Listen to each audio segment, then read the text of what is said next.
sports all plays. Yeah. Hard sports all plays. Hard sports all plays. 365, we making up plays. You talking the game, get you through the days. We're high in the court, the dime in the lane. Variety topics, living the same. All presentation, sports information. Hitting the airways, taking the nation. Hard sport all plays, like working your faces. Grace at the field, so tie the laces. Hard sports all plays.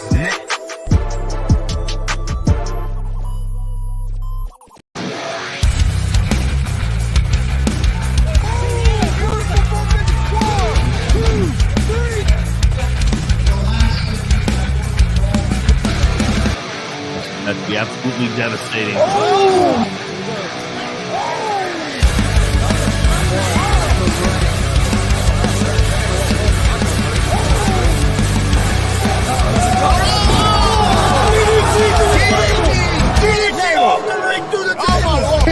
This is Joey Owens' show.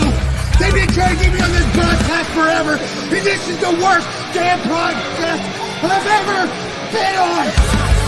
So you all can kiss my ass while I win this match.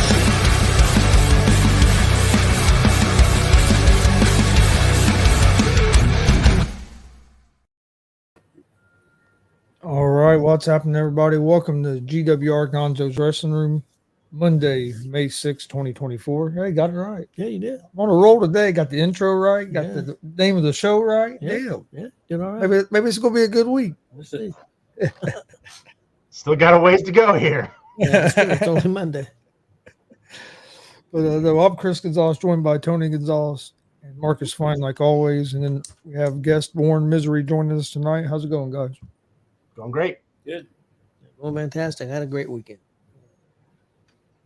Got to watch a WWE pay-per-view. Got to watch a great Kentucky Derby horse race. Ate a brisket. Went to Taco Fest. Had a great time.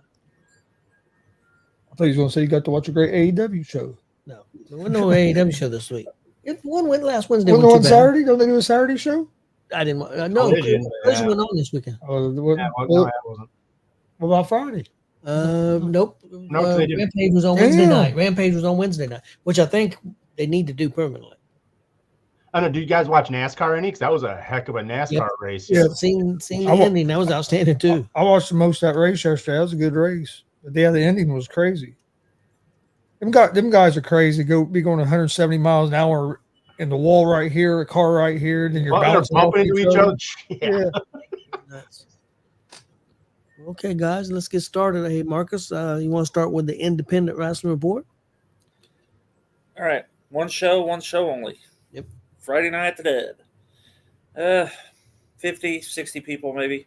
But it was a hot crowd. So they were really, and a lot of people, probably, I'd say 10 to 15 new people from PopCon. So Waterboy was there. Waterboy was there. I'm now friends with him on Facebook. Set by Marcus. Well, he sat beside Bruce. I had Bruce and Bruce's girlfriend, but he was in the front row. So gonna be a long summer until we get used to him standing there with Bruce too. So Yeah. Just being his loud self. So yep. So you had him first show and he Bruce. went to the But yeah, maybe 10, 15 new people, PopCon guys, folks. So Waterboy. yeah. you know, the guy in the orange. Oh, see, Yeah. you should have said Bobby Boucher. Okay, Bobby Boucher. They call him Bobby Boucher. Because when you said You're Waterboy, thinking of the other one. yeah, Okay. I was thinking, why was he sitting there with Bruce?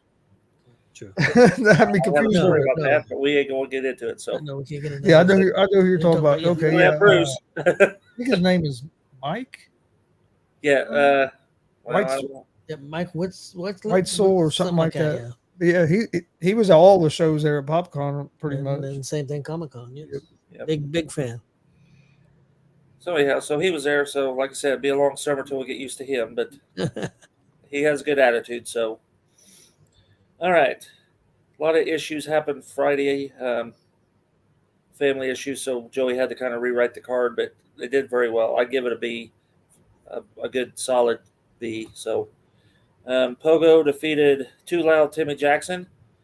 Kelly's Hall of Fame Kane made an appearance in that match. So Pogo grabbed it, swung it over the top of his head, smacked Tim right in the back of his head, and Tim had no idea what hit him because he couldn't see him grab it. But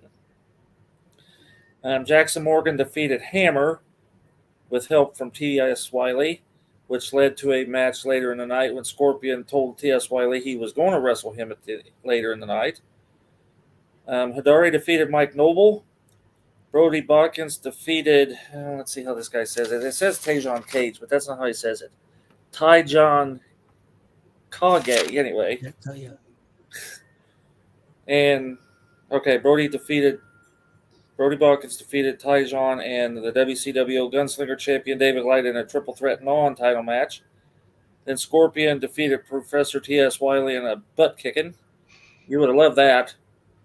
After T.S. Wiley finally blew himself up running away from Scorpion, where Scorpion actually caught him because Scorpion just kind of charged him. Wiley got the running. Scorpion just stood there, went to the next point till Wiley finally just wore out, and then Scorpion just handed him his ass. So, How long did it take Wiley to blow up? probably about 3 rounds around the ring, through the ring and around the ring. That's more than That's more than I figured. War Ready Malenko defeated Hoss Huxley, retained the WCW territorial title, and in a very good main event, WCW Outlaw Champion Zay Gates defeated Logan Myers in a non-title match. So, pretty good night. Yeah, that'd been an awesome main event. Yeah, it was. They did very well. Okay, next up we have our rankings for independent wrestling and MI Pro rankings for April. I'll go ahead and do my pro rankings real quick. If that's all right. Real good AEW pay-per-view and been some good wrestling this last month. My number one, I went with Cody Rhodes. He finished the story. I went with him. I went with Swerve Strickland, who kind of finished his story maybe. Hopefully big things for Swerve. I went with him number 2. I went with Damian Priest, number 3, with his cash-in championship. I went with Bayley, number 4. I think she's really been carrying the load for the women's division for the last few months with some of the injuries and stuff, and she won the title. And then I went with Will Ospreay, who's just been kicking ass there in AEW. So he was my number 5. So that's my top 5 for pro wrestling of the month of April. Our independent wrestling top 5. I'm sure, Marcus, you've seen some different matches, a lot of different matches than we've seen. So, we've seen one show together, Martinsville, but then you've seen some Kokomo and some other stuff, and we've seen seemed like 2,000 shows there at PopCon. But Marcus, I'll let you go first. All right, Justin Danger, I know you're in the chat, but I have a form for how I do this, so you're just going to have to continue to hate me, and this will just give you another reason to be mad at me. So, because I seen you in there earlier, so I have an honorary mention because it was a Kentucky show.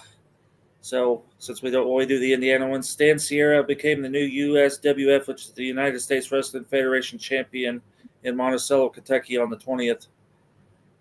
Very good match, but since it's a Kentucky show, it's an honorary mention.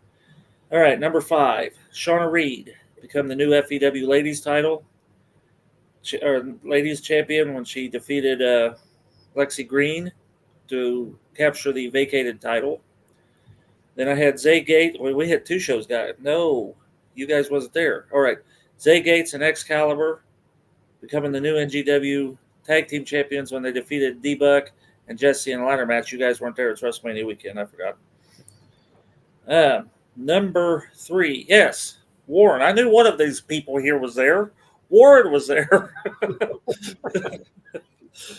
I knew one of you was there. But that was over a month ago now, if you think about it. So, FEW, Brandon Day versus Michael Elgin, 2 out of 3 fall matches. So they both get the number 3 spot. JICW, Avery Hertz becoming the new JICW heavyweight champion against Aaron Atlas. Number 1, Johnny Crisis becoming the new AACW heavyweight champion in a triple threat match against the former champ Travis Southern, or the former champ Christian Cash and the current champion Travis Southern become the new champion. So Johnny Crisis has my number 1. Danger's not happy. I know. I knew he wouldn't be. That's why I told him go ahead and be bad.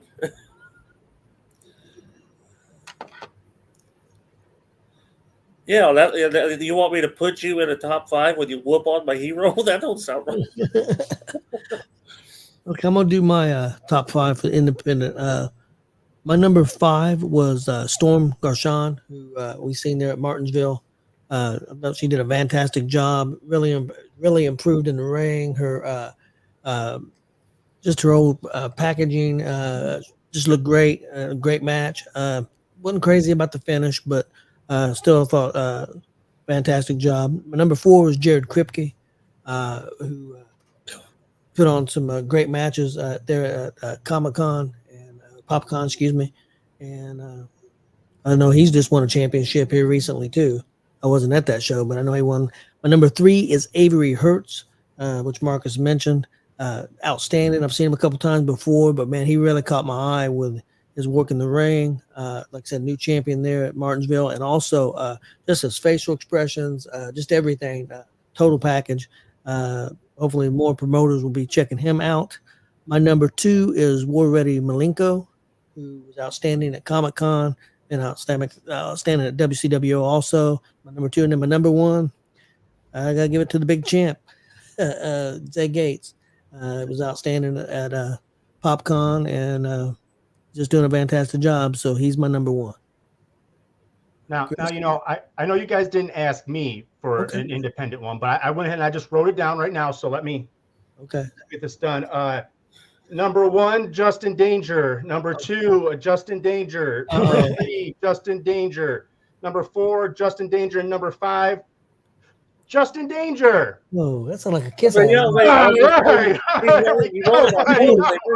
pulled a Blake Money right. Yeah, he did. Yeah, we asked Blake Money right that time who would be on this. What's they called? The Mount Rushmore, and he just said Blake Money right 4 times.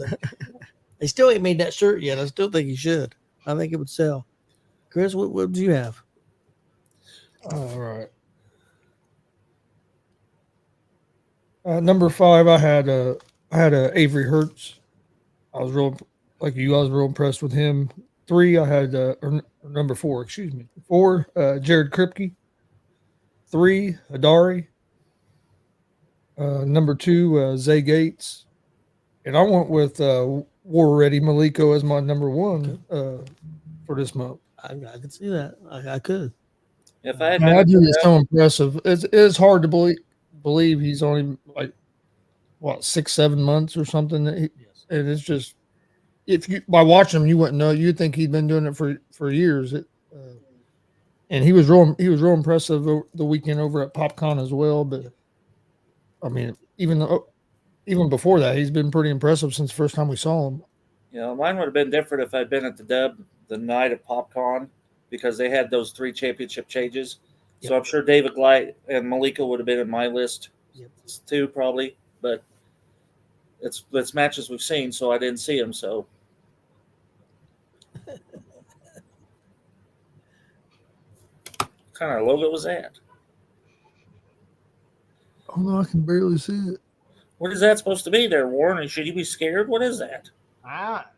I'm not scared, that's for sure. I mean, all you gotta do is bring some bird seed, throw some bird seed, and distract Ravy, and it's all over. He'll go right. I'll see you in a few weeks there, Justin. So I guess I better be the one scared. In a few weeks. I'll be at Kokomo the 18th. He will be. Okay, well, next up, I'm going to talk about WWE WrestleMania just real quick. They made the announcement for that. It's going to be April 19th and 20th. That's Easter weekend in Las Vegas. Thought that was pretty interesting. I liked the way they did it. They had that announced during the Kentucky Derby, which I thought was great marketing, very smart on their part. The interesting thing around here that it affected the Squared Circle Expo was supposed to be that weekend, and they're working on changing those dates because it'd be hard to get anybody. It's hard to get wrestlers and stuff to come in because they're going to be down there. They're going to be in Vegas, so they're working on getting the date changed. I don't know if they've got that changed yet, but I haven't seen an announcement. But they're working on that. I'm sure they'll get that all worked out. Next up, little AEW. I think Marcus had watched the video. I don't know if Chris did or not. I know you've seen it with the attack of the Elite on Kenny Omega, and just wonder where I'll go with you first. What are you thinking of the story? I mean, obviously, it's leading up to something. What that is, I really don't know. I mean, Anarchy in the Arena at Double or Nothing, maybe. It's, Blood and Guts. It looks like FTR is going to be penciled in on Team AEW, if you want to call it that. Because it sounds like it'll probably be a 4-man with the Bucks, Okada, and Perry. FTW. But then outside of that, it's I don't know. It's, hey, what's up, Tanner? Hope you're doing well, buddy. Jordan Bell. Yep. Hey, Jordan, hey, Tanner. I don't know. I mean, where we at with Kenny? Is he further ahead than we know? I mean, Anarchy in the Arena could easily hide any issues. If he's involved, who's going to be the fourth guy? I used to think it was Ibushi, but I guess he's out for a while.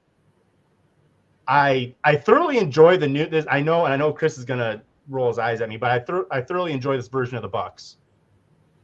Just because they're playing into social media. They're literally playing into what we all want. We keep saying they are, and so they're taking it and they're running with it. I like it, the Bucks too. I'm going to have to eat my words a little bit too, because I've never been a Jack Perry fan. I think he's doing a pretty good job.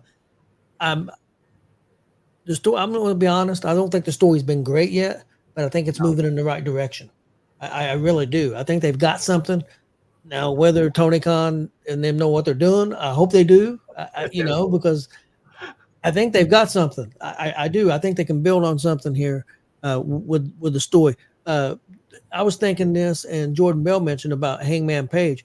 And Page said he thinks they joined them. Join who? The AEW? I think he joins as the Elite.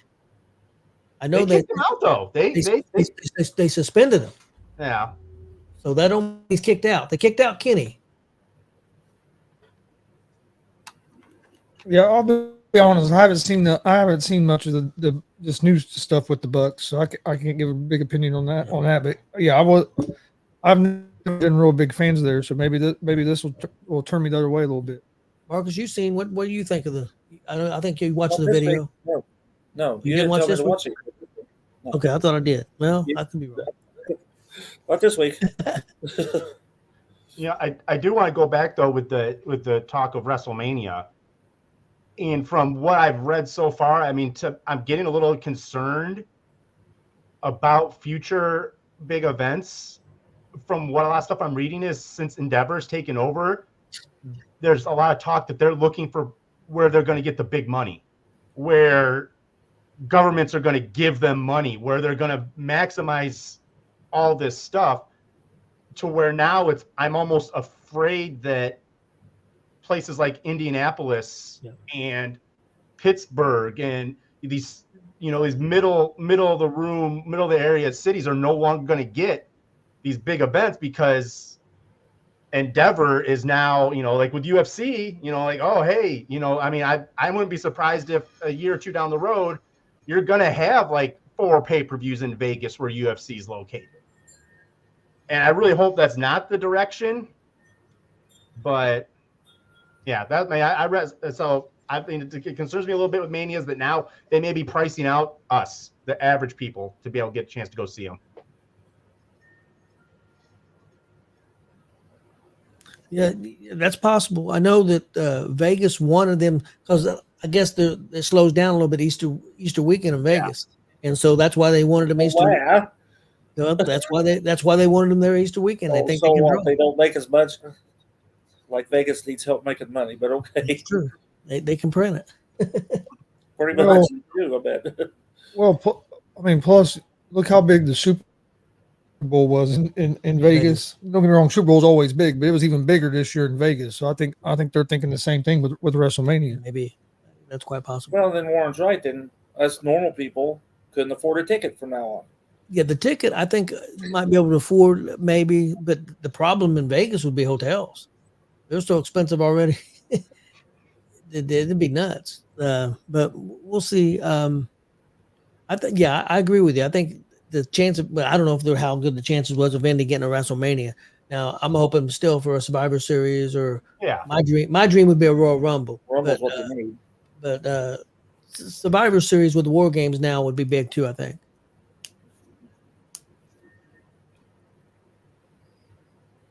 He says it's cheap to fly, but it may not be around that time. Yeah.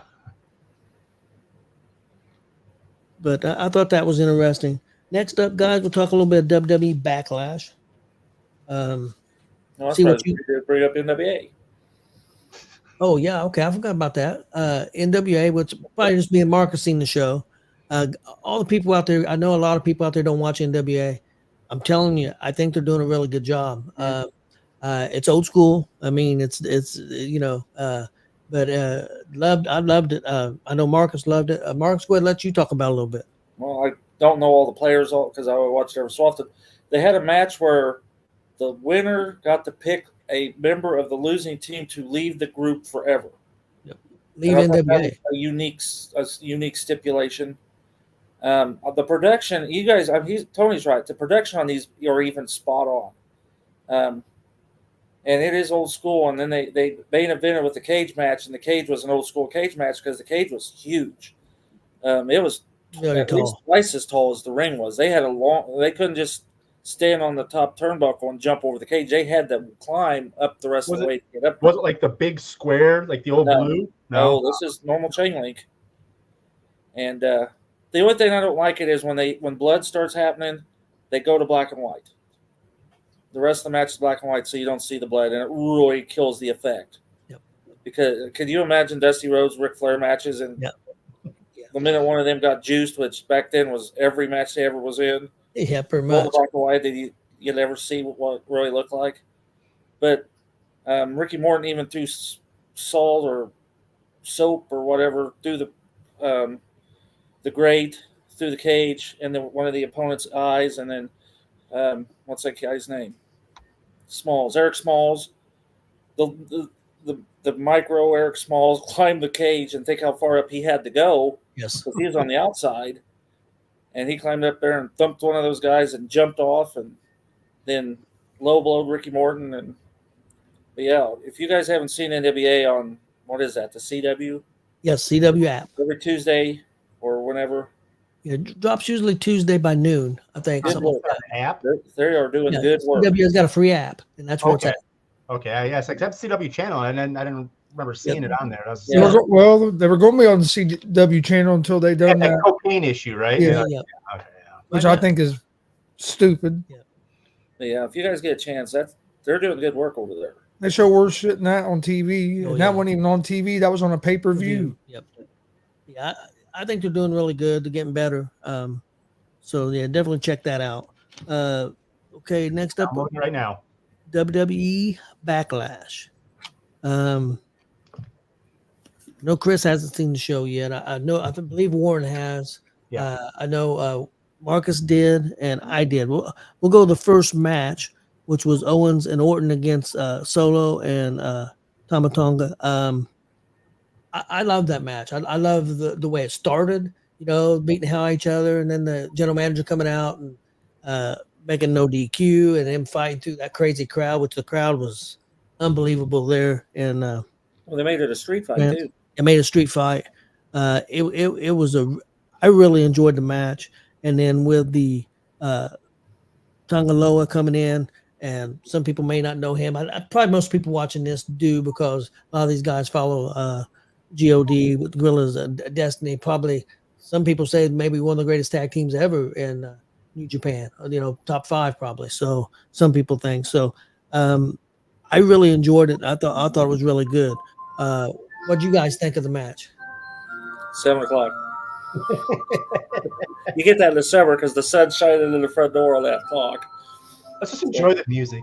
Yeah, well, take our religious break. His intro music when we were introduced Marcus. No, I'll have different music than that. Did you happen to notice the spot with the 4 chairs? Remember we said that happened at JICW? We just seen that at JICW with Austin Ryan and can't think who he took on that night. I can't think of the guy's name because it's the first time I'd seen him.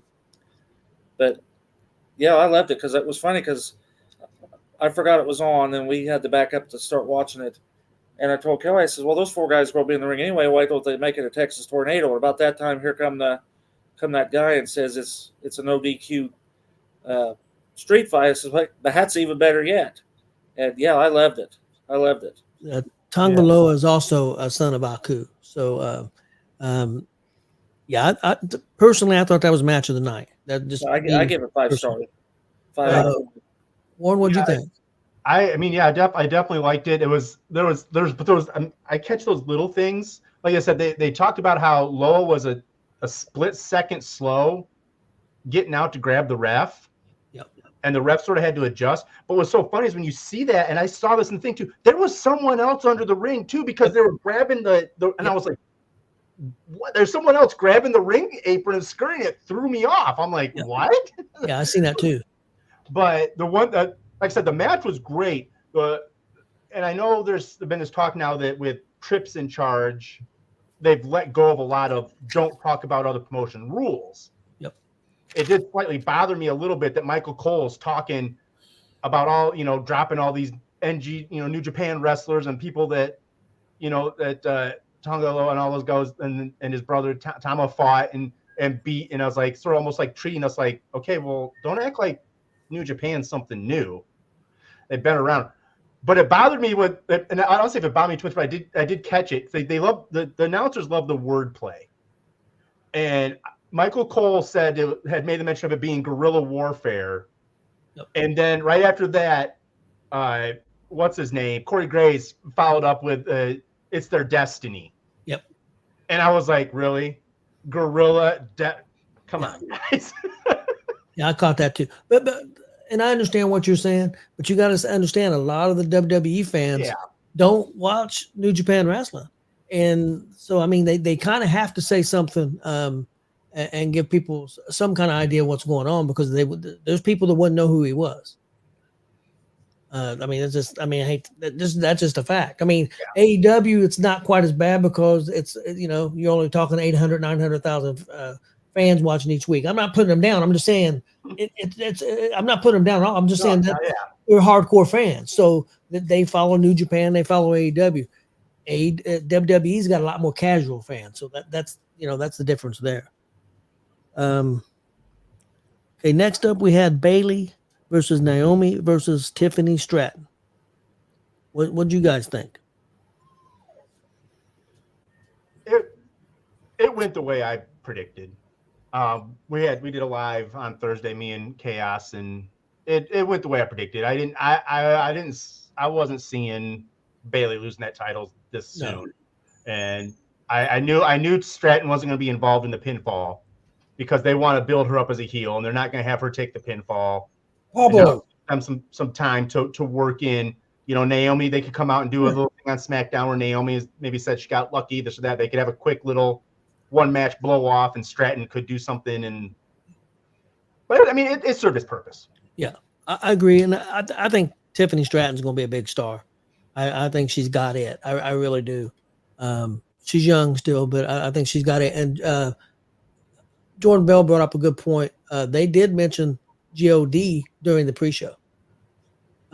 Big E brought up maybe giving kind of a hint that, because that was a pretty big surprise, because I was expecting if anybody came out, it was going to be Jacob Fatu. A lot of people. I think a lot of people did. So, Marcus, what do you think? I gave it the worst match. I only gave it 3 stars. I thought it was really scripted. The moves, the timing was off. I can't remember who was who, but they threw one girl into the ring or in the corner, and when she went to run, she was off center, so the girl kind of, and it was very obvious that they were moving into positions. And I agree with Warren. Whenever they do triple threat, the big star and the big challenger aren't going to take the pins. That's why they put the third person in there to take the pin. So I thought there was a lot of wasted energy too. All those flips that Stratton was doing, she's jumping around everywhere, even on the outside. She would flip it around. It's like, well, she's wasting a lot of energy. It makes no sense. If you want those to look good, you got to time them out, not do your entire match of doing a gymnastic competition. And I kept waiting on them to bring the balance beam out or something so she can flip it out for a while. But even bar. But it was what it was. You could tell that Stratton still needs some work, and Naomi's been out of it for a while. So I thought it was a pretty good match. I kind of agree with Warren. I thought Bailey was going to win. I do think Tiffany's going to be a big star. I think she still needs a little work. I don't disagree. Next up, we had Damian Priest versus Jey Uso. One thing I wanted to bring up real quick. That's probably one of the craziest entrances that I've ever seen with the way that crowd reacted. Yes. It was unbelievable. I mean, a couple of times during the night, the damn cameras were shaking because of that crowd was so. I was going to bring that up. What's the floor made out of? Why would the cameras be shaking? I have no idea. I think they said the building was moving. Yeah, they said that building was moving. Well, they said Friday night the noise level was so much that it was setting off alarms in the building. That's how noisy that place was. France building level, the inspectors will let a lot go. So it's France. I mean, that's true. And we just put the paper mache up there. It's good. So, like I said, I haven't watched live. I did see a little bit of the crowd. What was your guys' thoughts on the crowd? Because I heard some people complaining that the crowd was too much, that distracted them. Marcus felt that way. I didn't, but Marcus did feel that way. Yeah, I guess because the first thing I looked at Kelly, I said, did they have choir practice before the show even went live? It's amazing how the entire audience was on key. It's like, well, I think you see that in Europe because of the soccer. Because of they have their chants, they have their things that they do, and they're so in tune. Yeah. That song that they was doing for AJ Styles. That's one that they do at soccer because the word phenomenal. That's why every time they would say anything about phenomenal, they would go crazy with that song. The one thing I did find funny with the crowd chants, I was trying to figure out what they were saying in French. Yes. I'm pretty sure that they had a lot of "this is awesomes." And well, the one thing they said when they said 1, 2, and they wouldn't get the third count. And they were saying chakra bleu or whatever. They said what that meant was it was only 2. Somebody did finally say what that meant. That it was only 2. But if you notice, holy shit's the same in both English and French because that's true. That chant was very obvious. WWE pay-per-view is not only entertaining, but they educate you in foreign languages. But I agree. I would have thought that crowd would have drove me nuts after a while. Because it got so old. It's like, shut up. I'm glad you're happy and all, but damn. What I saw of it, I thought it was pretty cool. I loved it. Yeah, but the whole pay-per-view, they never slowed down. They never stopped. And the Friday night was the same way, Marcus. They were that way SmackDown too. Yeah, I saw a little bit of SmackDown. They were going crazy. Here, get your speed. It's like got to keep you going.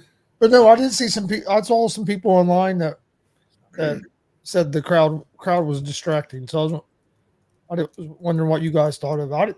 What I saw of it didn't bother me, but you see crowds like that, like Warren said, soccer, which I don't watch a whole lot of soccer, but I've seen some of that, and it's crazy.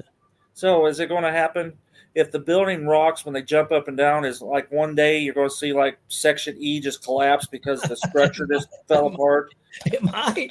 They riot in the ring. That would be not a riot, but it'd be pretty interesting. Well, yeah, but anyhow.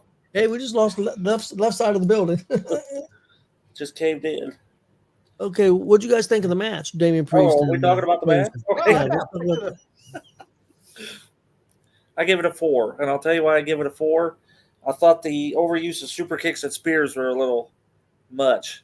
But other than that, the match was fantastic, except when Jay was tormenting Priest at the very beginning. It's like, you better quit that shit. He's going to nail you, and he did. Yeah. But other than that, I thought the match was good. Just too many spears and super kicks. It was definitely a good one, and the end actually, it served the purpose to continue the storyline of what's going to happen with Judgment Day. Yep. Him grabbing Finn, looked like he's about to kiss him, but it was like grabbing him by the mouth and just planting those seeds. And I think that may be on a little bit of a delay until the rest of the Judgment Day gets healthy. Yeah, it could be. So you think they'll split? Because they sure were not happy there at the end. Yeah, I think it's gonna. I think Priest is gonna eventually get kicked out, run his solo, and they're gonna. Think Priest is going to be the good guy? Yeah, I mean, Probably. Yeah, it's something that they'll screw. They'll do something to screw over a good guy losing to Priest and him not knowing it, and him getting mad at all of them and either leaving or them kicking him out. So then the fans will be beside him because he, didn't want to lose by cheating, or win by cheating. So That's true. I will say those clotheslines are pretty good, though. Yeah. Yeah, I like the match pretty well, too. I thought it was pretty good. And, again, I think that's more of the match was strong, but it's feeding a story. So, I like that. Next up, we had the tag team match. Bianca Belair and Jade Cargill won the titles from Damage Control. What'd you guys think? And then I'll give my thoughts. Warren, I'll let you go first this time. It was definitely my worst match of the night. There were so many, and honestly, and I will say this, it wasn't Bianca and Jade's fault. Jade almost did knock out Kairi Sane when she tried doing the double clothesline, and Kairi didn't duck low enough. But then you go back and you just watch the tags between Sane and Asuka and the ref. It got all convoluted. They messed up. Yeah. Asuka tagged in, but Kairi stayed in to give the pin, and the ref counted that, and then Asuka then went back outside, and then they so that whole the last couple minutes of the match was off horribly. Yeah, there was a couple minutes that match was off. I mean, there was times I thought the match was pretty good. Yeah, I thought there was times I thought Cargill looked great. But one thing with Cargill, she can't sell for shit. No, but she's got to learn to sell. She can't sell at all. But she's never done it. I mean, she didn't sell in AEW, and she ain't sold so far. And I talked to some guys the other night on Jordan Bell's podcast and stuff. I was listening to it, and I commented. She probably needed 6 months in NXT. In your house. In your house, yeah, podcast. She probably needed 6 months in NXT.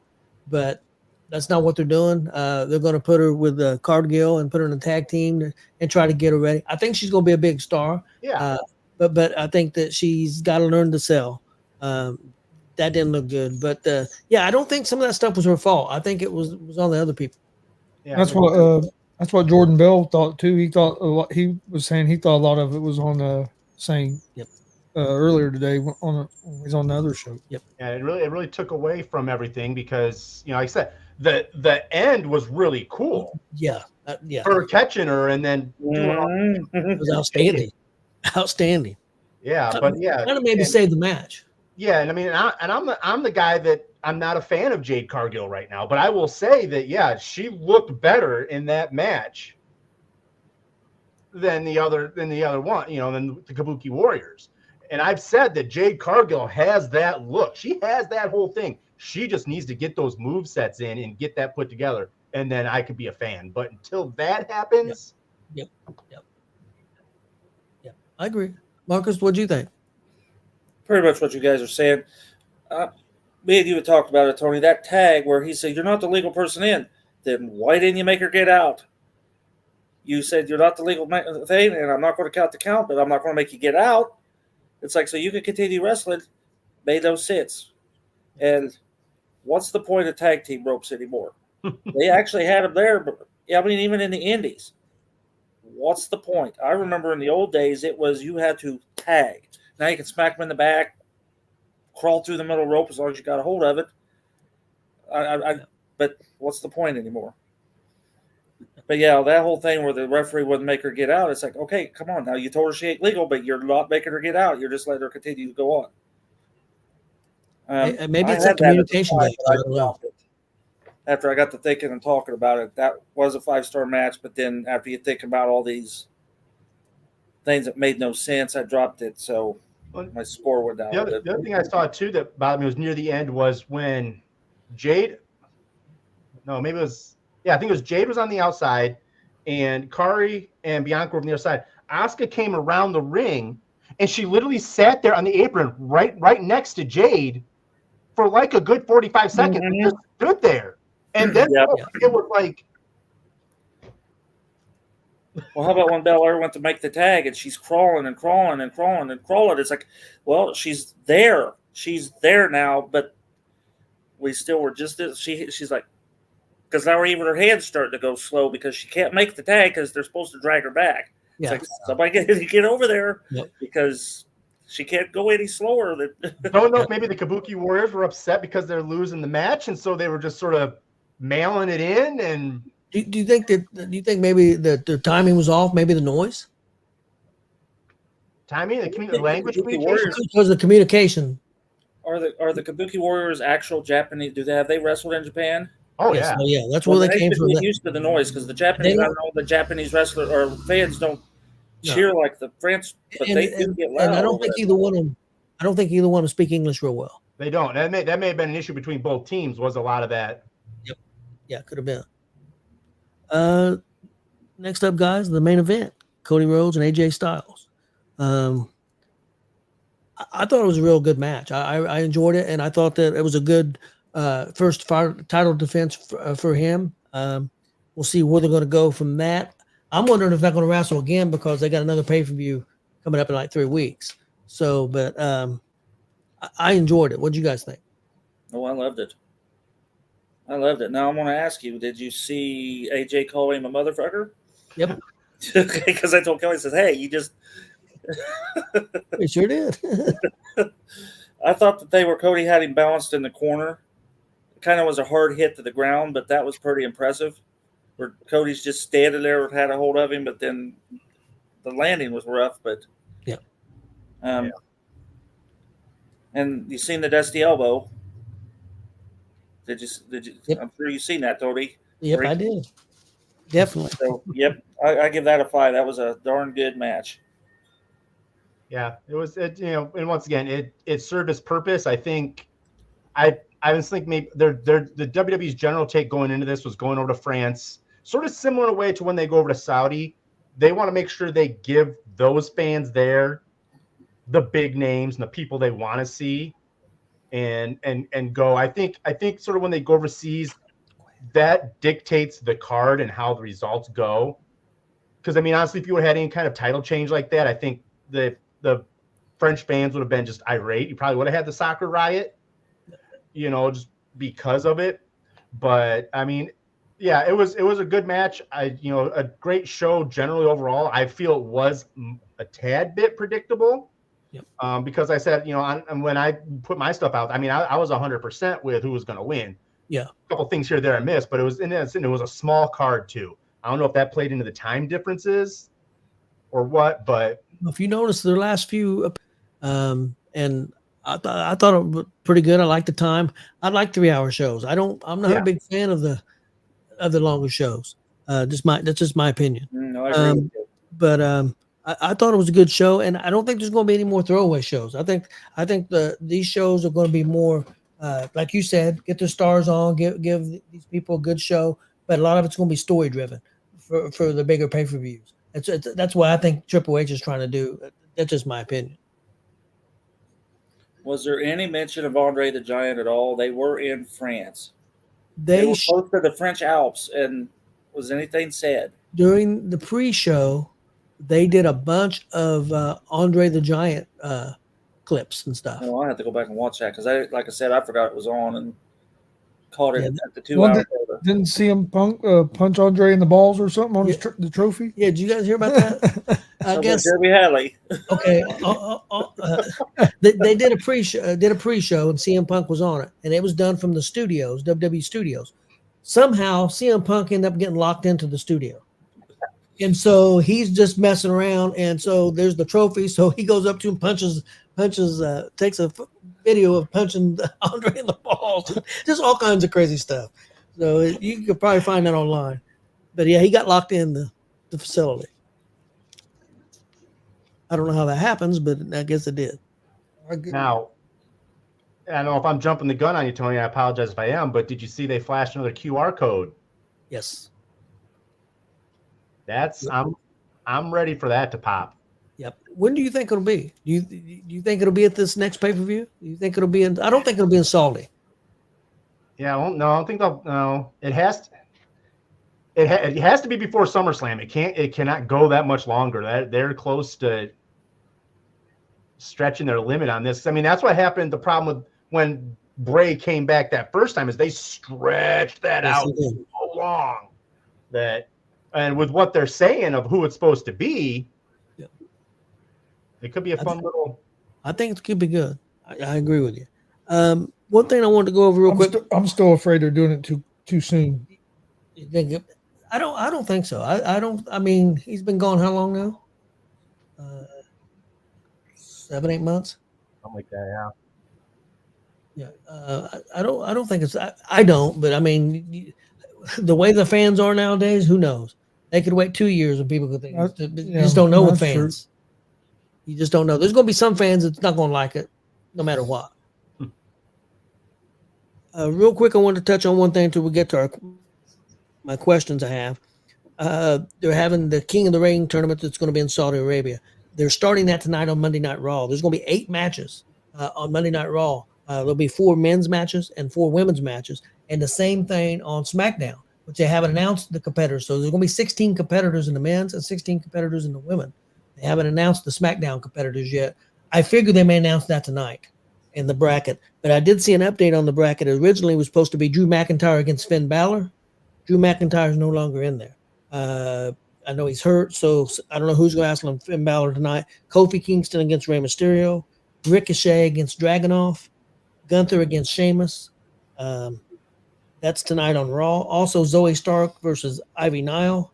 Shayna Baszler versus Selena Vega. Lara Valkyrie, who just got called up, taking on Asuka. I think that could be crazy. And Io Sky versus Natalya. That's all Raw. All the matches are on Raw tonight. Oh, they can't talk that very much yet. No, that's 8 matches. So that should be interesting. And then, like I said, they probably will announce who the wrestlers on SmackDown. The other people will be on SmackDown. Another group. So just wanted to touch on that real quick. The final championship matches will be at the Saudi pay-per-view. I think that's like May 25th, if I remember. Are they doing? So they're going to do a Raw division and a SmackDown division. So then it looks like it's going to be a Raw division and a SmackDown division, and the winners will meet. So like a SmackDown representative and a Raw representative in the finals of the men's and the women's. The way it looks to me. Hey, how's it going, Haas? What's up, Haas? Hey, Haas. Okay, guys, I got some questions. The first one I have, I'm going to put your minds to work real quick here. 2 or 3 wrestlers, can be male or female, that's up to you, not big names, that you really liked. It can be from any era. It can be from now, from back in the days, whatever. But 3, I'll go first to kind of give you first one was Pistol Pez Watley, especially after seeing Thunderbolt Patterson. I didn't realize at the time that Pistol Pez Watley was doing kind of an impersonation of Thunderbolt Patterson on the mic. That's why I liked him. Brad Armstrong was one that I really loved to watch in the ring. Fantastic wrestler, never got the credit he deserved. And another guy I really liked, who's pretty famous, but never, I don't know if he'll ever make the Hall of Fame or not. I don't believe he's in the Hall of Fame. And that was Tommy Wildfire Rich. All these guys were Georgia Championship wrestling in the early to mid 80s, maybe some in the 70s too. So, and them, what I'm kind of going at, you guys can come up with 3 for me. 2 or 3. You don't have to be 3. And it can be indies or. I was looking more. Yeah, Maine. Well, you brought up Pistol Pez, so that was. Oh. Well, he was Georgia Championship. Well, yeah, okay. I was thinking. Because that was territory days. There was no. Yeah. At that time, there was a territorial day guy. Yeah. All right. Well, we'll put that guy back on there. Chris, you got anybody yet? Not yet. What about you, Warren? I mean, yeah, just probably off the top of my head. And it is sort of funny, but I mean, I always did dig. There's a guy like Glacier. I really liked Glacier in WCW. I know the storyline was sort of corny and hokey, but I liked him in the ring. I liked watching his matches when he came out. And I always felt he was someone that maybe if he wasn't stuck with such a corny storyline, it could have been a different story. Probably, I always did enjoy. I enjoy watching Billy Kidman. I liked his stuff and whatnot. I felt that he was he came in that same time a lot. The Rey Mysterio, a lot of the luchador guys, and he sort of was mildly overshadowed because he wasn't as flashy. But I mean, he was still a fun watch. And then probably I'd follow up, and it's a close. I mean, Chris Kanyon and Mikey Whipwreck were probably a couple of the others that I liked watching that didn't get as much hype as usual. I'd say Dean Malenko. He was a guy I always liked. That he never. He was mid card. Yeah, but he never. Yeah. Hurricane Helms, be another guy I always liked. It was never a big guy.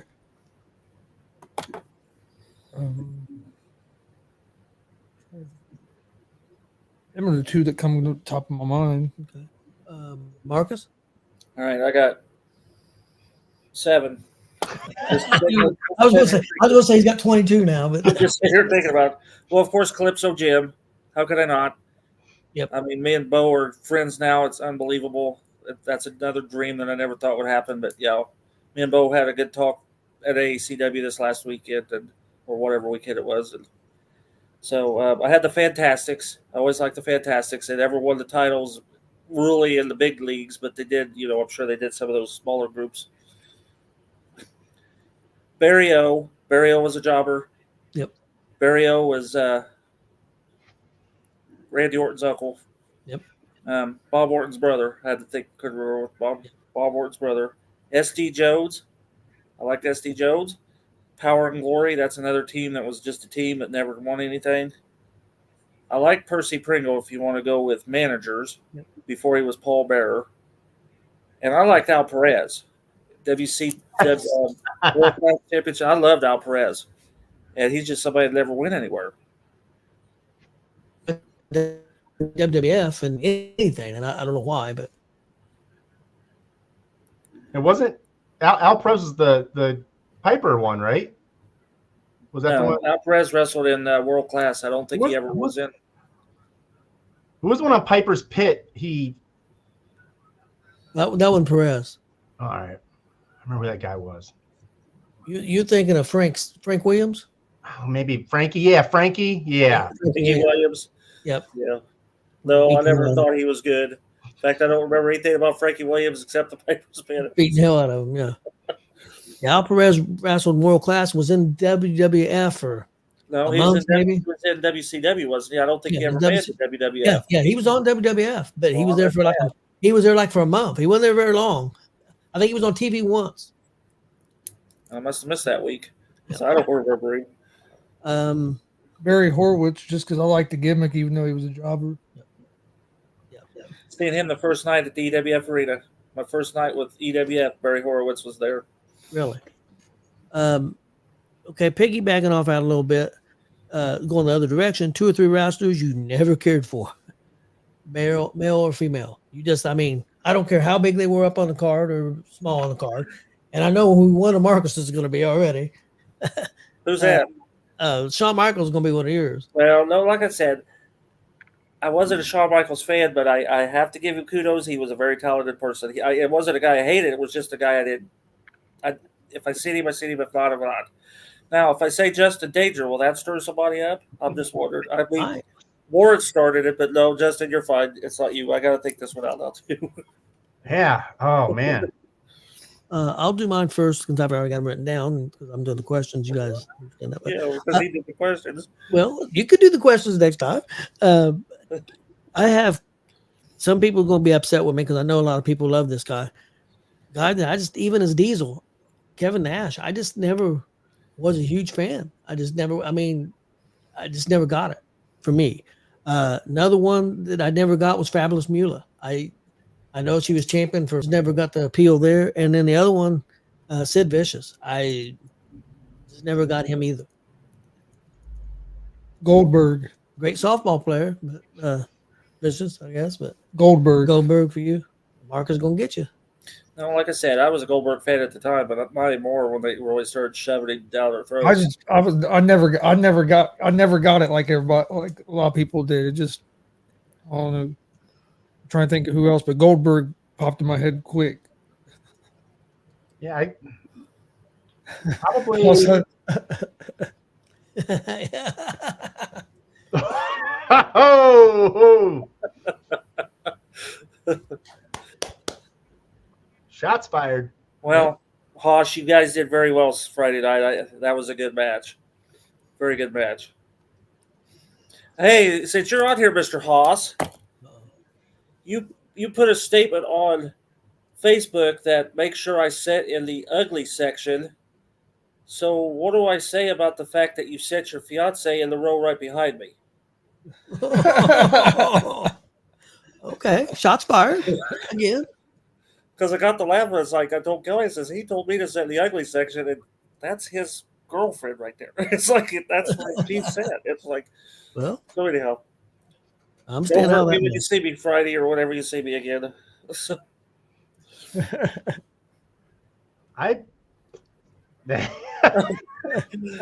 Well, if you see the front row, I kind of guess that would ugly work. Row, good looking row, ugly row, okay.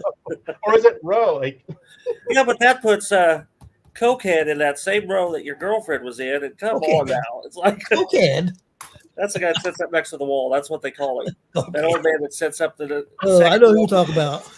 I know exactly Cokehead. what you're talking about. Okay. We go all night talking about that. But we'll get off the rails. Yeah, thank you, Hoss. Made the fun. All right, what were we talking about? Probably people, the ones we can't see. Hold on. Uh-oh. Oh! I can see it now. Friday at the Dub. Kelly Fine. Well, no, what you'll end up seeing, you'll see Kelly on one side. We ought to do that one night, Kelly. You ought to sit on one side. I ought to sit on the other and just see how long it takes. Yeah. I could sit over with the,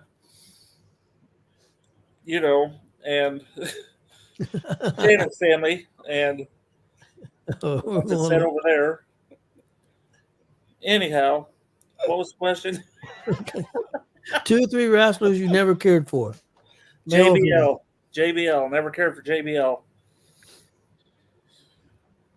Nothing but a bully. And if you want to go with Shawn Michaels, I will go with Shawn Michaels as his backstage bullshit. Very talented in the ring, but he held a lot of people back. JBL was a bully. He liked to fight everybody. Vince Russo, never cared for him. And then I had Sid Vicious as well, because you're right, I never cared for any of that either. Sid Justice, Sid Vicious. What about you, Warren? I mean, yeah, to really try to think aloud. I mean, off the top of my head, I know I didn't care for Matt Morgan. He was big. That was it. He didn't have any kind of charisma or any kind of mics. It was just a big guy. And Giant Gonzalez. Giant Gonzalez. Hey, man. Whenever he came on, I was like, okay. Well, no, that's the only good thing about him. No, that's true. Was the Gonzalez name? Other than that, I seen him. That guy was tall. Even at a distance, that guy was freaking tall. That was it. He had no ability and nothing. He was just tall. Yep. And then probably late run Scott Steiner. The second WWE run Scott Steiner. I just didn't care for it. I kind of agree with them on that, because I was a big Steiner fan, but I wasn't a big fan of the big pop when he started doing all the big Papa Pump stuff at the end and looked like a damn mutant instead of a human. Okay, well, next up, hear me out on this. Take all their positives and all their negatives over the years. Who do you think did more for the business? And I'm giving you 3 names: Hogan, Flair, and Dusty. Weighing their positives, their negatives, overall. That's a no-brainer. I know you're going to say Hogan, but no, I'm not. I'm going to argue. I'm going to say Dusty. I'm going to say Dusty, because do you have any negative things to say about Dusty? Now give me some negatives about Hogan and Flair. Dusty did so much for the business. I mean, but Dusty with this did more than those two combined. That's undoubted. the match styles, I believe Flair, and then just the marketability was Hogan. I mean, really. So it's the mark, but his marketability now is not what it was. I'm No. talking. Dusty's never Dusty. Wait a minute. Are we taking the flaws and stuff out of it, or No. take that stuff in consideration? Well, all the flaws in consideration. Okay. If you take all the flaws out of it, It's Hogan. It's got to be Hogan. Because I don't think because you can make an argument wrestling wouldn't be where it's at today. Yeah, for that. I agree. That I said with all the flaws and everything. Okay. I thought you said take the flaws and stuff out. No. And that's why I said Dusty, because there wasn't much people complained about Dusty. You can But count all the even positives, but you got to count the negatives too. Flair and his plane ride from hell and all that, and Hogan and all the crap he's doing now. Look at all the people that Dusty helped. I'm not just talking about NXT. And he People like Paul- still kind of is, and he's not here anymore. Yes, And he's people still like Paul doing that. Anderson. You know, he helped. He was a big influence on Paul E. Just many people before NXT and in NXT after his career was over. Yeah, to me, it's Dusty.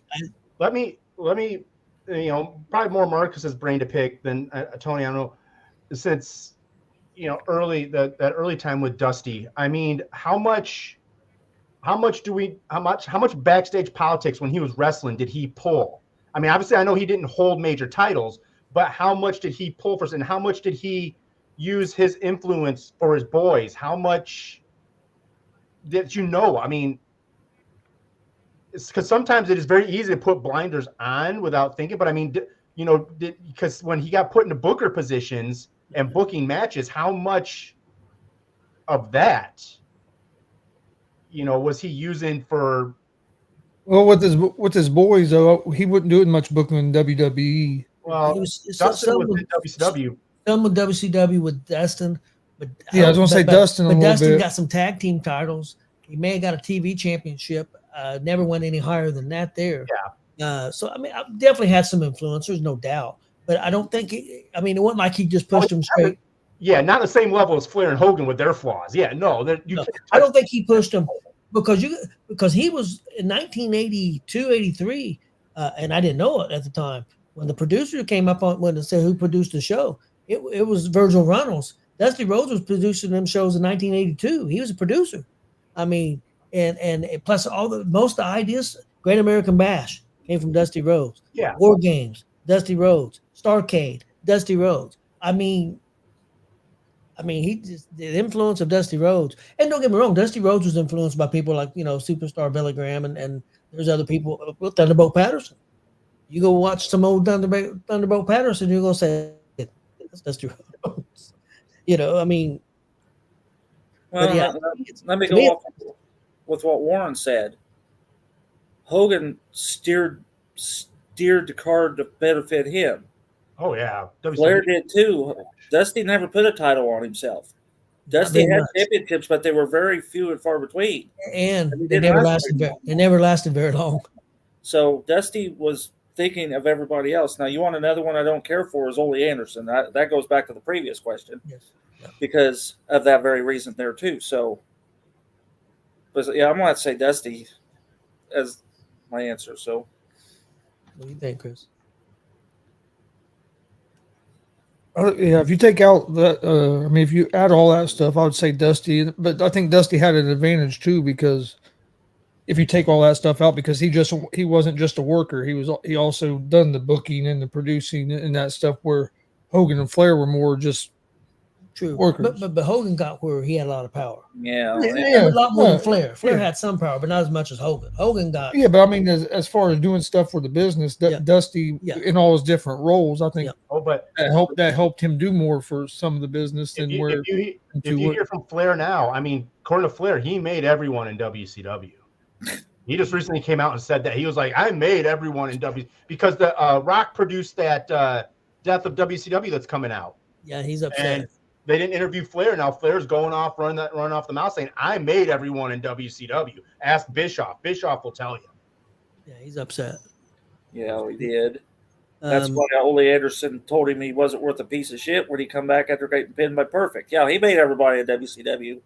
But I mean, honestly, I have no problem agreeing with Dusty Rhodes. I don't see any. flaw in agreeing with Dusty Rhodes. Okay, next up, favorite pay-per-view that cannot be one of the big four. WWE. WWE. Yeah, it can be any pay-per-view, but not one of the big four. I mean, I don't care if Starrcade was good, but I don't think it's big four. Big four, I say, is the four big ones in WWE, but it don't have to be a WWE pay. If you want to say your favorite one was ECW one or whatever, whatever. And I went with more of a brand. I went with In Your House. In Your House pay-per-views and WWE were my favorite. All right. Well, now I'm going to do mine and pull one out of that. That I'll do Buried Alive because I was there that night. Yep. So that one, In Your House, that one, and then the one that was in Canada. What was the matches? The one where they had the teams. They had the Hart Foundation against, I believe it was Dustin, the Road Warriors. Oh, yeah. And I forget the other couple. I think Stone Cold Steve Austin and maybe Ahmed Johnson. Or maybe Ahmed got replaced because he got hurt. But that was one. And then the other time when they were there and Shawn Michaels putting the Canadian flag in his nose. It's something that really stands out to me. I think it was part of that too. But I really love the In Your Houses. What is your thoughts on that? What if one of them Canadians like Benoit come down here? No, put the American flag in his nose? Another one. Let's go. Chris Jericho. Chris Jericho. Yeah, we'll go Garrett. And put the American flag in his nose. What would happen? So why would you go over and disrespect? It's just like those flag matches.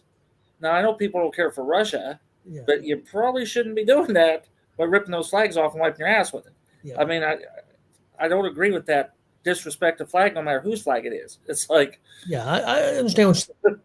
Yeah, but of course, and I'm not making excuses for him. Shawn Michaels was probably high at the time, so just be that night. Yeah, he might have been. RVD. Every time I see RVD, I call him a piece of shit now. Every time I see him, Marcus' favorite. Yeah, he loves RVD. Yeah, you put that on that list for 2 questions. Okay, I'll add that. How about you, Chris? Is there any pay-per-views that stood out to you? None of the big four. If I was going to say the ones that went the big four at Starrcade, because when I grew up, I loved those. I used to watch them over and over all the time, all the War Games matches and stuff. Oh, I'm glad you said that. And then and another one would be ECW. I loved watching the ECW pay-per-views. We watched that first one, was it Barely Legal or whatever I think it was. I think so. And then we started watching all of them. I loved the ECW pay-per-views back in the day because it was all new. It was all shit you'd never seen before, and you always wonder what are they going to do next. I have another one if you want it. Yeah, go ahead. Go ahead. Well, Chris said and got me thinking. What about Wrestle Rock '86? AWA. You said you seen it just not that long ago, Tony. Yeah, it was good. That was very well done. Yeah, I did. I just watched and it. That was a lot of matches with no ring entrance, ring music. Yep. Was the old WCW, was it Clash of Champions? Were them pay-per-views, or was most of them TV? Okay, I don't say that. That's what I thought. But I bet they were pay-per-view quality. Yeah, I used to like those back in the day too. I couldn't remember if it was a pay-per-view or not. That was kind of like they're in your house, but it was on TV in like a way. Monday or Tuesday. Yeah, I love those. You're right, Chris. I love those Clash of Champions shows, and I do too. I watch them quite a bit. Still, I could come up with just 4, and you'll get a chuckle out of probably one of them was WWE Invasion. That was in Cleveland. It was WCW and ECW versus WWE. It's when Austin turned on WWE, because I was there. I was there for that one, so a little on the tipsy side, but I was there. And then the other two were actually all TNA based, and I was at 2 of the 3. 2004 Victory Road. That was their first actual pay-per-view. Main event was Hardy versus Jarrett ladder match for the title. But I also got to see some great AJ Styles versus Petey Williams and whatnot. And then another TNA one, and I don't remember which one it was, but they're basically back to back. It was the TNA that I watched when Cornette came out and said he had a special surprise for Jarrett, and it's when Kurt Angle was when they did the Kurt Angle thing. So I jumped up out of my chair in my house. I had low ceilings in my living room. I almost hit my head on the ceiling. I was like, you got to be kidding me. And then the next month was the first pay-per-view on the road in Detroit. I think it was No Surrender, where Kurt Angle came out and he was the special enforcer for I think it was Joe versus Jarrett. And it was also when the Dudleys were there, and I had the sign that said 100% McMahon free, and Cornette came out, saw it, and gave me a thumbs up. So, but yeah, those my favorite ones. Some of them old TNA was good because Austin, my son, he got real big into TNA there for a while. So I was getting I would order the TNA pay-per-views sometimes, and yeah, some of that stuff was crazy. The pre-Hogan Bischoff very stuff was underrated. great. Yep. My favorite pay-per-view ever is SummerSlam because it was the one we were at. But Yeah. that's when was it 2006 or 2008? 2008. 8 was it? So no Tuesday night in Texas. Taker and Edge. Yeah, 8. See, Ward heard me, but I don't think the others guys. Yeah, he didn't. What'd you say? No Tuesday night in Texas. Nobody brought that one up. Nope, I didn't bring that one up. Wasn't it like Clash in Japan? guys, Like that almost. Yeah. Your favorite current pro wrestler? I wrote down 3. Mine right now is Cody, Rhea, and Gunther. Them are my favorites right now.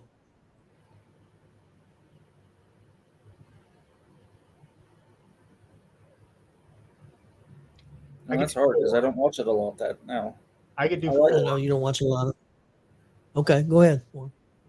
Could do Seth Rollins, Kenny Omega, Will Ospreay, and Naito over in New Japan.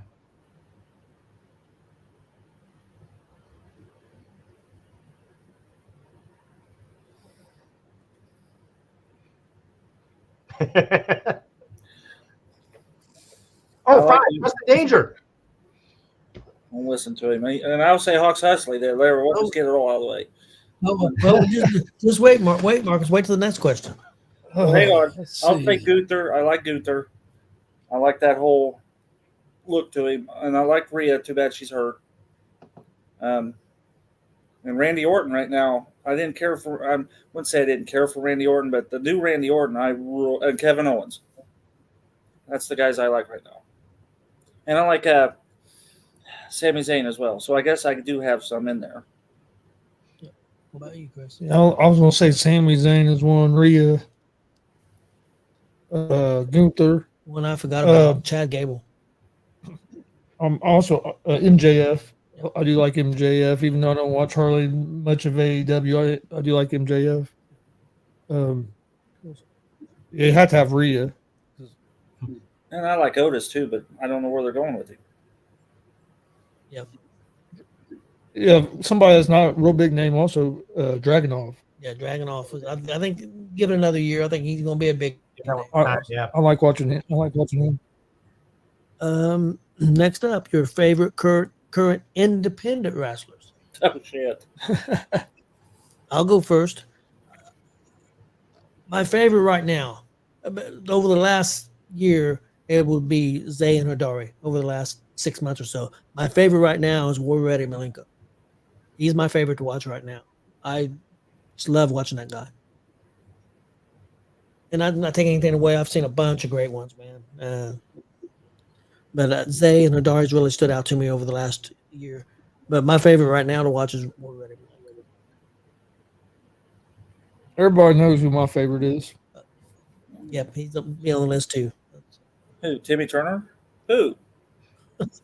IK3. Man, which sadly don't get to see him wrestle. Don't get to see him wrestle as much anymore. But yeah, if I was gonna go independent, he'd be the favorite. But I have to agree with the guys you said, like Zay, Malenko, Hidari's been on fire. Rachel. Yeah. Alice. I like Alice Crowley. I haven't got to see her wrestle as much here lately, but. So, I get more than one. Yeah, you can get more. All right. Well, I like Elgin. Michael We'll get Elgin. 22. We'll get 22 though. Yeah, Elgin's another one. Yeah. I That's a like good Michael one. Elgin. I like Ari Alexander. Yep, Ari. Johnny Scratch. You guys always seen him wrestle at one time, right? In person. Yep.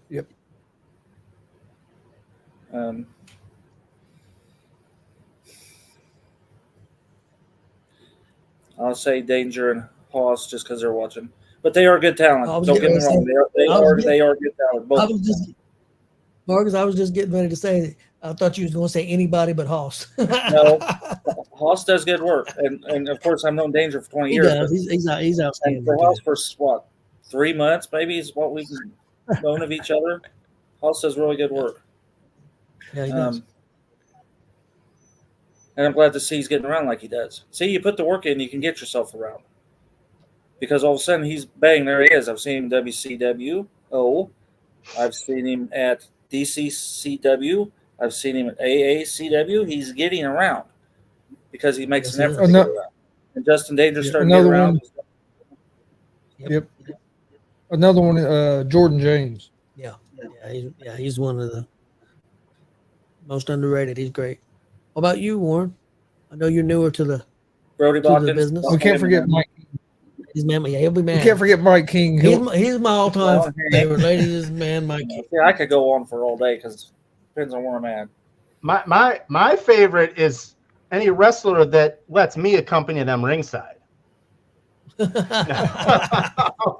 Hey, Warren. I mean, yeah, real limited. I mean, I unfortunately, I don't. I mean, the WCW stuff I've seen at PopCon or at Comic Con and whatnot. I haven't really seen DCCW, AACW, so I'm really limited in what I have seen. But from what I have seen in my areas, I mean, you know, Dex Royal stands out to me as someone I enjoy watching. One guy that doesn't really, I don't know anywhere outside of NGW, but I really do like watching Jason Levi. I think he does a great job in the ring with the crowd. Overall, I think he does a really great job. So, I mean, those are a couple. You know, obviously, you know, I did for all the joking and all the this and that. Justin Danger is someone I like because he's original. He brings an originality to thing, and that's sort of where I stand with stuff. Is I like the original stuff because anyone can take something and copy it and do it. So but like I said, I'm trying to grow more and see more guys. Another fun one is the one guy we always talk about is Jeremy Hadley. I hope he's having an enjoyable time right now with Taylor Swift. So, but yeah, I mean, like I said, those are just some. Yeah, you can't forget Hadley. That's another good one. one. Best out there, yeah. Okay, guys. He was starting a new promotion today. You get to pick one male wrestler, one female wrestler, and one tag team. Who would you pick?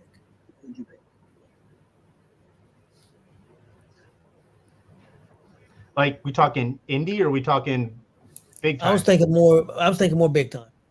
Okay. Oh, okay. Well, good. That helps me out there a lot. I had Cody, Rhea, and the Creed brothers. Creed brothers is my tag team. Cody's just so over right now, such a huge baby face. And I almost put Seth Rollins instead of Cody. It was pretty close. Because he's a workhorse. But so is Cody to a certain degree.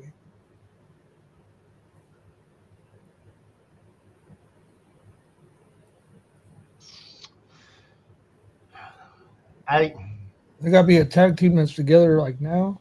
No, I don't have to be. Well, if you're starting it, you don't want to put Demolition out there, Chris. I mean, they're not going to last long. Yeah. Well, I'm not gonna put Demolition. I was thinking more like Kevin Owens and Sami Zayn. Okay, that'd be all right. We could work that out. But tag team is kind of hard. I think that, I would go with probably Gunther and Rhea as the male and female tag team. I'm not 100% sure yet. I think I could go Seth Rollins, FTR, and my female, someone that's been forgotten, and actually, I mean, maybe Tony be the only one. Jamie Hayter. Yep. She's young and she's really good. Once she comes back from injury, it's gonna be really nice to to have her back. Yep.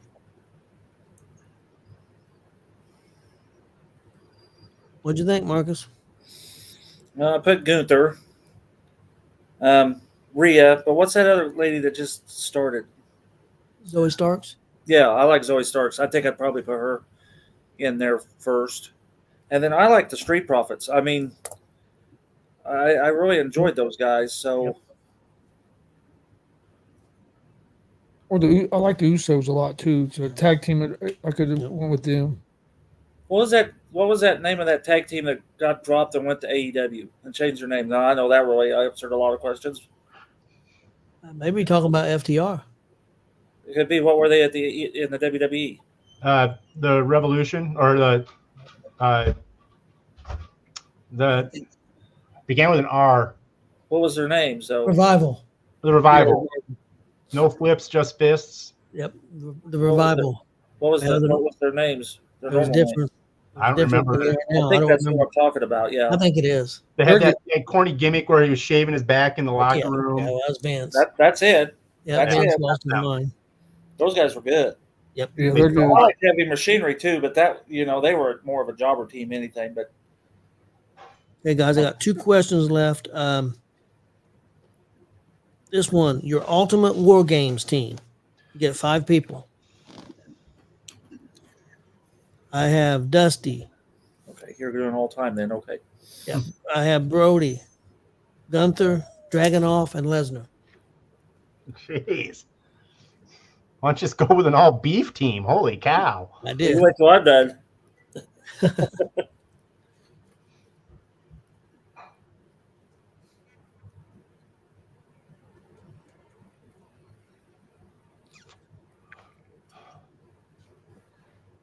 So 5.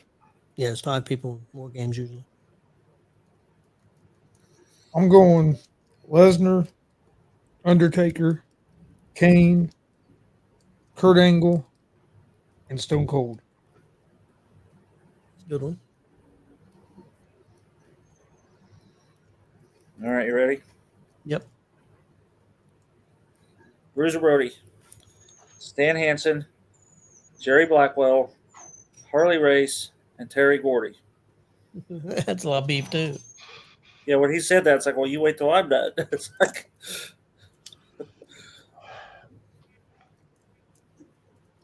Got 3. Let's go. There's 4 in my head, so I'm gonna go a little off the wall, and honestly, everyone's gonna be a little and not really get it. But if you ever want to look it up after, feel free. Ken Shamrock, Steve Blackman, Dan Severin, Minoru Suzuki, and Maki Ito. Yeah, I don't know who Maki Ito is. I watch it all the time on Game Changer. And if I have to go all male, switch her out with Matt Cardona. Okay. Okay, guys, got one last question. I've seen her. Yep. Yeah, she's nuts. Yeah. Oh, you've had me watch her before. A few times, yeah. Who's the greatest manager of all time? But there's some stipulations here. Oh, okay. Can't use you, and you can't use Heenan or Heyman. That's bullshit. Everybody's gonna say Heenan or Heyman. Oh, okay. Jimmy Hart. He says Jimmy Hart. I'm going Jim Cornette. Yeah, I forgot about Cornette. I probably went him. I went with J.J. Dillon. I'm going Cornette. I was going to say, before I thought of Cornette, instantly popped in my head. The next one would probably been Paul Bearer. I was always a big Paul Bearer fan, too. How about Colonel Parker? He was all right. Or Lou Albano. Sensational Sherry. Yeah. No, she did all right at that. She was good. She was good. Side of the ring? I'm still waiting for those to come up on Hulu. I've been chomping at the bit for those to get up. You can get it on YouTube. There's a pretty good copy on YouTube. They did the Sandman this past week, and it was just there. Well, you guys got anything else? Nobody said Slick. He's one of my favorites, but I didn't think he was. Now, I do want to tap into your guys' NWA knowledge for this one because I sort of want to know what to really expect. I haven't seen anything yet out of this. The reports of Camille being in AEW. Yes. I mean, is this someone that's going to show out, or is she just going to be a? She was trained by Bully Ray. She was trained by Bully Ray. She got in a bad relationship. She quit wrestling. She got back in shape. She's good. She's got her confidence. I would have preferred her, just me personally, went to NXT because I still think she's been wrestling in NWA for quite a while, but level wise, I don't know if I think she'll do well in AEW. I think if she went to, and I think that's one of the reasons she went to AEW, the freedom, she can do other projects and stuff. And I don't think she wanted to go to NXT, which I think she needed to. That's just my opinion. And not to completely change the subject on that, but you just see that's sort of Will Ospreay and stuff. That's why you're hearing a lot of. That's why some people are choosing that end because AEW is allowing them to do other things where you get to WWE and that's it.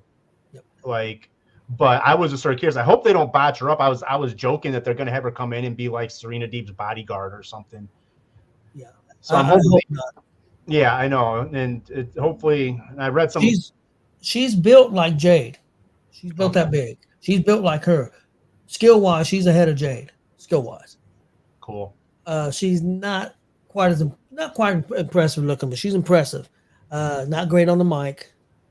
So needs work. I like her. I want her to go to NXT. I think that she would have been perfect there. But I think she could be good for AEW. I think it's a good pickup. Maybe something do something against like her and Statlander or something, and sort of get some stuff brought in. Also, like I said, like literally just talking a few minutes ago, what do we got coming up for the next couple weekends? You guys gonna be anywhere, or what's up? What's shows we know about? Or this weekend we're in Lebanon, Indiana, WCWO all cage matches. Okay. I think that's going to be really good, and then we'll all be together this weekend. Yes, we will be. The 18th, Marcus will be in Sharpsville. I was going to say Kokomo, of course, but Sharpsville. And me and Chris will be here in Muncie, WCWO/DCCW show that's going to have 2 rings and feature 2 rings. And I know they've announced Zay, champion of WCWO, against the champion of DCCW, Dalton Love. And then there's going to be I don't know how many people's going to be in a match, but it's going to be using the 2 rings and kind of a War Games type match. Probably no cage though. I don't think they could come up with it better. It's going to be maybe 8 to 10 people, and they're going to go at it. But they've announced some of the participants, but not all of them. I know that's what's going to feature, and it's for the Muncie Police Department K-9 department. All right. Yeah, it's like outside of, I don't know a whole lot of what's going on. I know. And then we'll be the 19th, I believe, we'll be at Buck Show there in. I'm about to say, at Warrior Pro. That's going to be my next campaign stop. Yep. So I'll be there too. So I'll catch up with you guys then. Yeah, and you've seen where Will changed these 218 to the 26th. See, Will was supposed to run the 218 saloon in Illinois on the same night as Warrior Pro, but he moved it the next weekend. And are you guys going to be at FEW on the 26th? I believe so. Yeah. So I'll be at FEW on the 26th. On the 19th, Warrior Pro. Marcus isn't going to be at the Muncie show? No. Hey, we'll talk after we go off. There's a reason. I've talked to Tony already. Yeah. I think he might have told me, but I don't remember. No, he slept since then. Yeah, I'm helping with the reboot. AACW, and there's something else I can't say live. And Warren, if you could stick around a little bit, I got to tell you a funny that could have possibly happened at the last show, but all right. I can't say that live either. But yeah, I mean, like I said, May 19th, I'm going to make my next campaign stop at Warrior Pro Wrestling for the Bring Misery to Promotion 2024 campaign. I've got something a little different this time around. No Snickers bars to give out if anyone comes to talk to me, but I'm going to hit up on that another time. I haven't said nothing to you yet. Maybe just for you, I'll get you a Snickers bar, but you got to say the name. I don't want it. You keep it.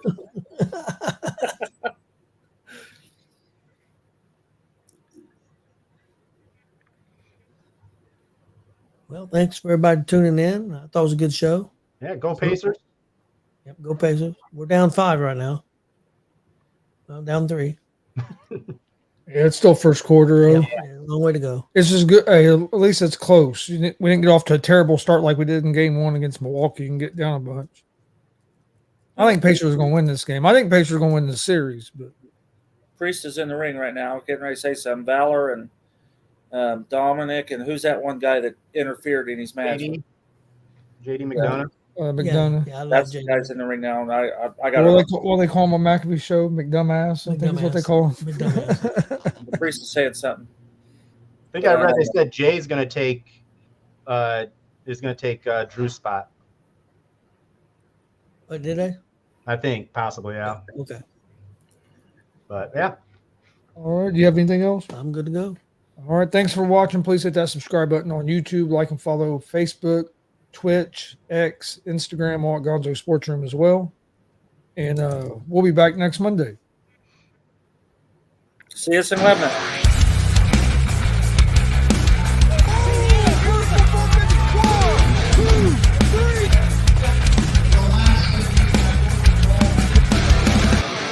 That'd be absolutely devastating.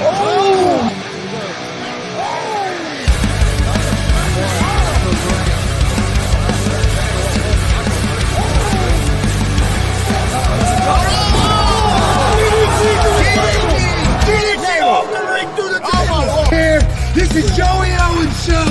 They've been trying to get me on this podcast forever, and this is the worst damn podcast I've ever been on. So you all can kiss my ass while I win this match.